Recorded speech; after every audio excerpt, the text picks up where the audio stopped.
Flex po natin ang mga pangati ni Hunter Julius Sabaliero Abaw na taga Bukidnon. Yon, ganito dapat ang magpa-flex mga ka-hunter. Sa video ay ikwento nyo na ang inyong mga pangate.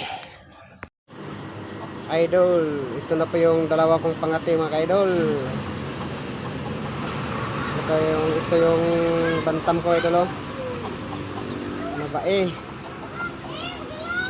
Yung bantam na isa mga ka-idol, hiniram ng kaibigan ko ka-idol. Flex idol from Bukidnon.